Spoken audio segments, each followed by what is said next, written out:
안녕하세요. 지구별 인문학 여행자 지구인입니다.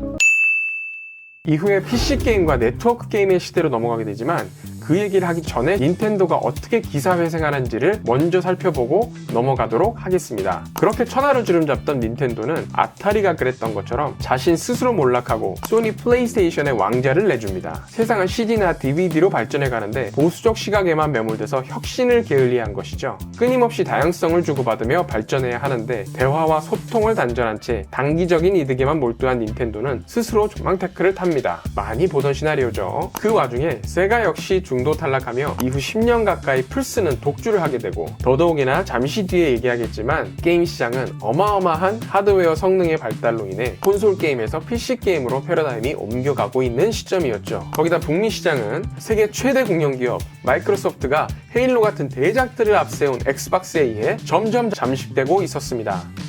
Oh, hey guys, what's up? It's Halo Night. Yeah? Okay. 우물 안에서 대장 노릇하던 닌텐도는 이제 소니와 마소라는 자금력 빵빵한 공룡 기업들과 경쟁해야 했고, 거기다 동네 깡패짓에 맞들려서 시대적 흐름을 못 읽고 갑질하다가 전략적 선택의 시기를 놓쳐버린 닌텐도는 1위에서 밀려나는 정도가 아니라 점점 설 자리를 잃어가고 있었습니다.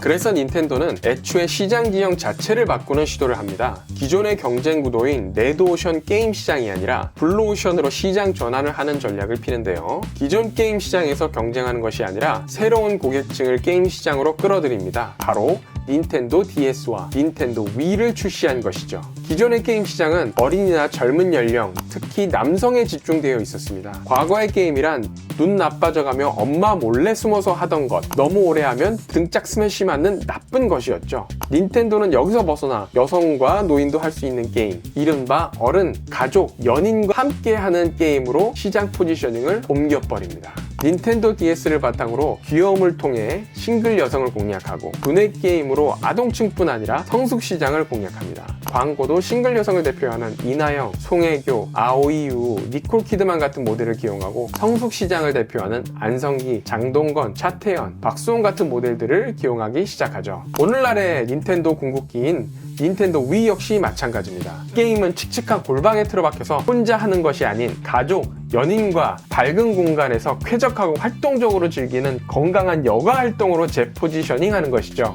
이어서 닌텐도 위와 함께 사용하는 위핏을 출시하여 여가로서의 게임이 아니라 운동으로서의 게임까지 넘볼 수 있게 됩니다. 단순한 게임기 매출에 운동기구 매출, 가족끼리 여가 활동을 위한 가전제품의 매출까지 더해진 셈이니 닌텐도 위와 위핏의 매출이 초대박이 난 것은 당연한 일이었죠. 닌텐도 위는 전 세계적으로 1억 대 이상을 팔아제끼며 왕자를 다시 수복하게 됩니다. 물론 이후 역대 최단 기간에 1억대 판매를 달성하는 플스4의 왕자를 뺏기긴 하지만요. 이는 PC방 위주의 기존 산업 지형에도 영향을 줘서 닌텐도방이 나오게 됩니다. 업주 입장에서 봐도 과거 PC방은 PC를 수십 대나 들여놔야 했던 곳에서 닌텐도방은 하드웨어 구입 비용도 덜 들고 컴퓨터보다 관리도 쉽다 보니 유지 비용도 줄어들어 좋았죠. 초글링들이나 담배쟁이 아저씨만 오는 것이 아니라 그룹 손님, 여성 손님이 많다 보니 운영면에서도 좋았습니다. 과거 기준으로 PC방은 F&B에서 과자나 라면 정도 매출이 전부인데, 멀티방은 음식 매출도 더 높았습니다. 게임에서 머무는 것이 아니라 여가 활동이라는 개념으로 확장되다 보니 이후 영화와 카페 휴식 등을 결합한 멀티방이라는 개념까지 등장하게 됩니다.